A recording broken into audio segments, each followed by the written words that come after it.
ನಮಸ್ಕಾರ. ವಿಕೆ ಡಿಜಿಟಲ್ ನ್ಯೂಸ್ಗೆ ಸ್ವಾಗತ. ಈ ಕ್ಷಣದ ಪ್ರಮುಖ ಸುದ್ದಿಗಳು. ಮುಂದಿನ ಚುನಾವಣೆಯಲ್ಲಿ ಗೆಲ್ಲದಿದ್ದರೆ ದೇಶಕ್ಕೆ ಉಳಿಗಾಲವಿಲ್ಲ ಎಂದ ಮಲ್ಲಿಕಾರ್ಜುನ ಖರ್ಗೆ. ನನ್ನನ್ನು ಕೊನೆಯ ಭಾಷಣಕಾರರನ್ನಾಗಿ ಮಾಡಬೇಡಿ ಎಂದ ಮಾಜಿ ಸಿಎಂ ಸಿದ್ದರಾಮಯ್ಯ. ಎಲ್ಲ ವೀಕ್ಷಕರಿಗೆ ನಮಸ್ಕಾರ. ವಿಕೆ ಡಿಜಿಟಲ್ ನ್ಯೂಸ್ಗೆ ಸ್ವಾಗತ. ನಾನು ಸಂಧ್ಯಾ. ಮುಂದಿನ ಚುನಾವಣೆಯಲ್ಲಿ ಗೆಲ್ಲದಿದ್ದರೆ ದೇಶಕ್ಕೆ ಉಳಿಗಾಲವಿಲ್ಲ ಎಂದ ಮಲ್ಲಿಕಾರ್ಜುನ ಖರ್ಗೆ.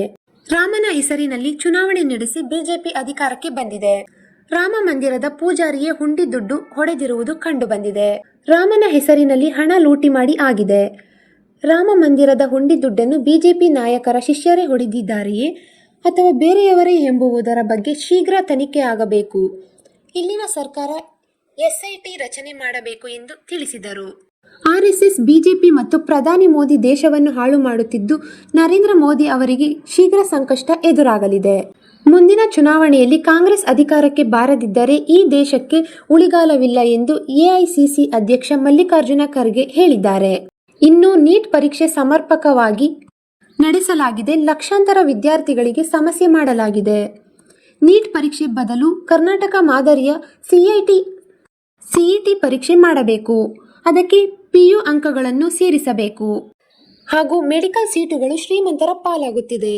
ಬಡ ಮಕ್ಕಳು, ಪ್ರತಿಭಾವಂತರು ಒದ್ದಾಡುವಂತಾಗಿದೆ.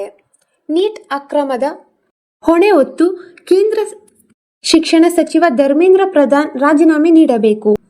ಬಿಜೆಪಿ ಮತ್ತು ಧರ್ಮೇಂದ್ರ ಪ್ರಧಾನ್ ವಿದ್ಯಾರ್ಥಿಗಳಿಗೆ ಮತ್ತು ಅವರ ಪೋಷಕರಿಗೆ ಮೋಸ ಮಾಡುತ್ತಿದ್ದಾರೆ ಎಂದು ಆರೋಪಿಸಿದರು. ಆರ್ಎಸ್ಎಸ್, ಬಿಜೆಪಿ ಮತ್ತು ಪ್ರಧಾನಿ ಮೋದಿ ದೇಶವನ್ನು ಹಾಳು ಮಾಡುತ್ತಿದ್ದಾರೆ. 2029ರ ಚುನಾವಣೆಯಲ್ಲಿ ನಾವು ಗೆದ್ದು ಅಧಿಕಾರಕ್ಕೆ ಬಾರದಿದ್ದರೆ ದೇಶಕ್ಕೆ ಉಳಿಗಾಲವಿಲ್ಲ. ಅವರ ಅಕ್ರಮಗಳ ಪರಿಣಾಮ ದೇಶದ ಯುವಜನತೆ ಮತ್ತು ಮಹಿಳೆಯರ ಮೇಲೆ ಬೀಳುತ್ತಿದೆ.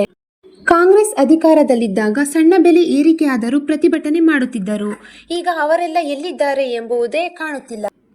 12 ವರ್ಷಗಳಲ್ಲಿ ಮೋದಿ ನೀಡಿದ್ದು ಕೇವಲ ಬೆಲೆ ಏರಿಕೆ, ಹಣದುಬ್ಬರ, ನಿರುದ್ಯೋಗ ಮತ್ತು ಸುಳ್ಳು ಭರವಸೆಗಳು ಮಾತ್ರ ಎಂದರು.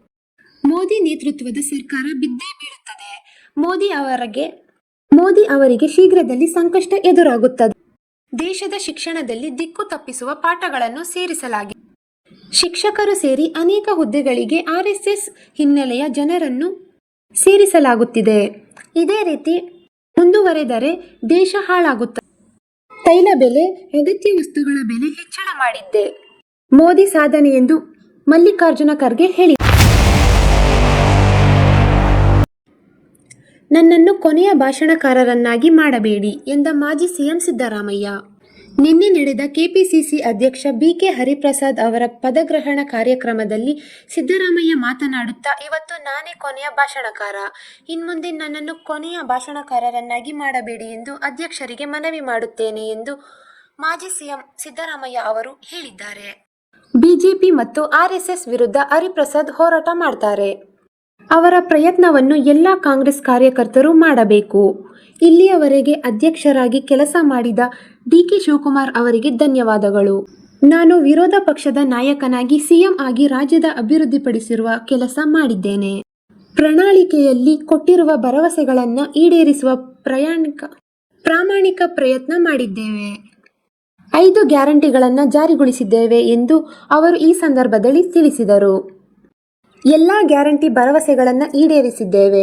ಡಿಕೆ ಶಿವಕುಮಾರ್ ಹೆಗಲು ಕೊಟ್ಟು ದುಡಿದಿದ್ದಾರೆ.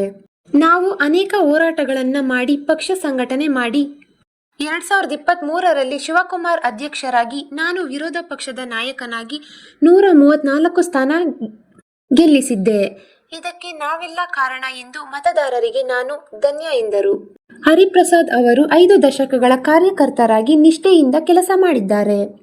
ವಿದ್ಯಾರ್ಥಿ ನಾಯಕರಾಗಿ, ಯುವ ಕಾಂಗ್ರೆಸ್ ನಾಯಕರಾಗಿ ಅನೇಕ ರಾಜ್ಯಗಳಲ್ಲಿ ಉಸ್ತುವಾರಿ ವಹಿಸಿಕೊಂಡು ಸೇವಾದಳದ ಅಧ್ಯಕ್ಷರಾಗಿ ಕೆಲಸ ಮಾಡಿದ್ದಾರೆ. ಹರಿಪ್ರಸಾದ್ ಸಿದ್ಧಾಂತಕ್ಕೆ ಬದ್ಧರಾಗಿದ್ದಾರೆ.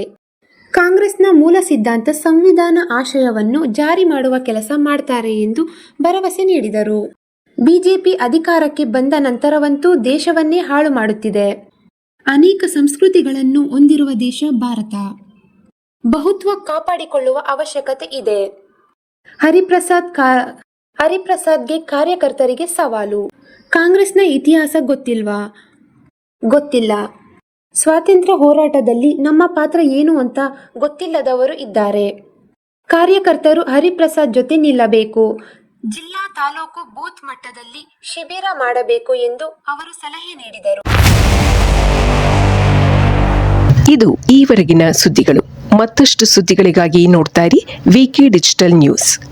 ವೀಕ್ಷಕರೇ, ವಿಕೆ ಡಿಜಿಟಲ್ ನ್ಯೂಸ್ ಯೂಟ್ಯೂಬ್ ಚಾನಲ್ ಅನ್ನು ಲೈಕ್ ಮಾಡಿ, ಸಬ್ಸ್ಕ್ರೈಬ್ ಮಾಡಿ ಮತ್ತು ಹೆಚ್ಚಿನ ಜನರಿಗೆ ಶೇರ್ ಮಾಡಿ.